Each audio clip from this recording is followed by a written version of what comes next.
One, go.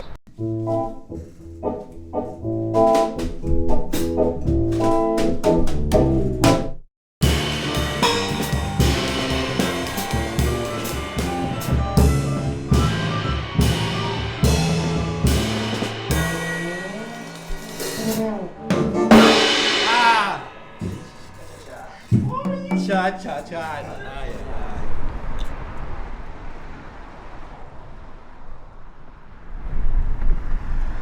My girlfriend was kicking my ass periodically. I had just gotten a camera and she came over with some roller skates and she wore a wrestling mask and she started roller skating in here. At the time there was not a whole lot of stuff in here, so it was easy. And I just cracked up. It was really funny. I decided I wanted to have a power couple in full regalia with a Mexican wrestling mask. It's kind of like an answer to a lot of the deportations that George Bush was doing around that time.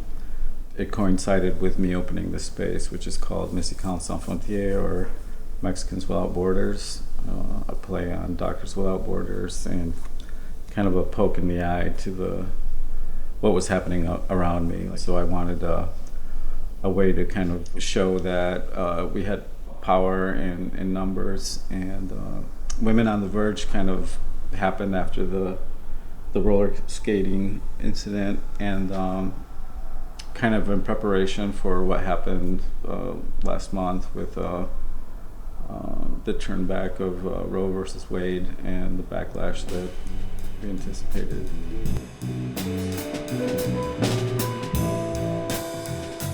There was more grassroots art exhibits happening around town. They asked me to participate, and I placed some of the paintings in a gallery in a cafe. And when I came back to show my friends, the paintings had been taken down because of the nudity. And there's been a couple of other examples where I had paintings up, and then I'd come to the gallery and they had hidden some of the paintings.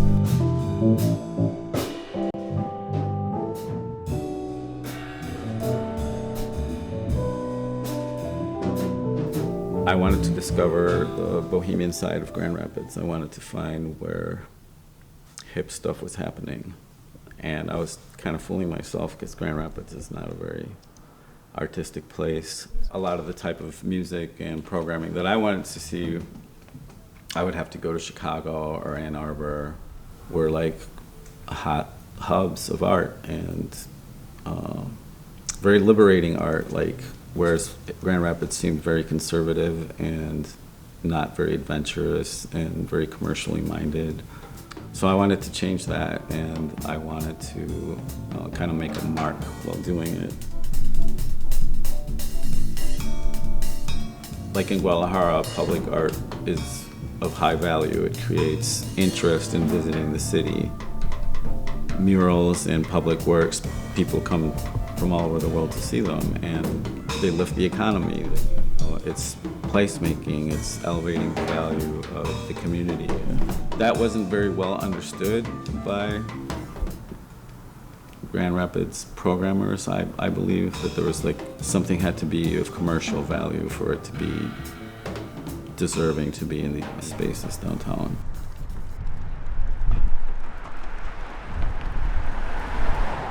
So the way all my traditional, what I usually work on, is I just scribble first, and then I find the images and scribble. So the murals are just kind of different. It's kind of fun. Just nice to get out of the studio and do something.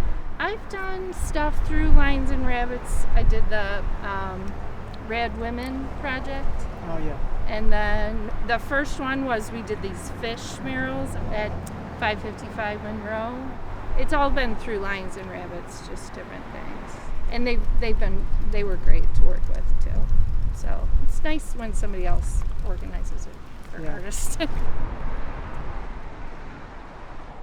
We create jobs for artists in the community, like local artists, through activating different spaces. But this was kind of one of the first spaces that we activated through muraling with local artists. So this wall specifically was collaborative team effort, and then these ones all around are different artists that have been in Grand Rapids We work with the business to find the space, and then the artists to get them the job, and then the community to fundraise all of that to pay the artists. Just impacting just all of the corners of Grand Rapids. It brings a lot of revenue to the businesses, so it's like a really kind of monumental point where it's like an attraction and it makes somewhere a place to bring people to come to that space. It's showing how you can value arts within the community and also raise money, but also just gather as a community and connect in that way.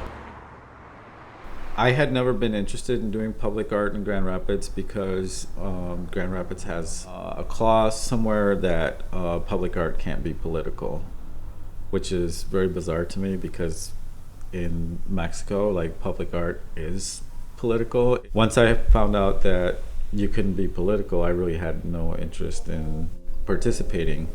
Grand Rapids has changed a lot since I moved here. There weren't a lot of alternative anything. There was one bar across the street called the Reptile Bar and a couple of other little dives where you could see punk shows or alternative music. So all these things are new.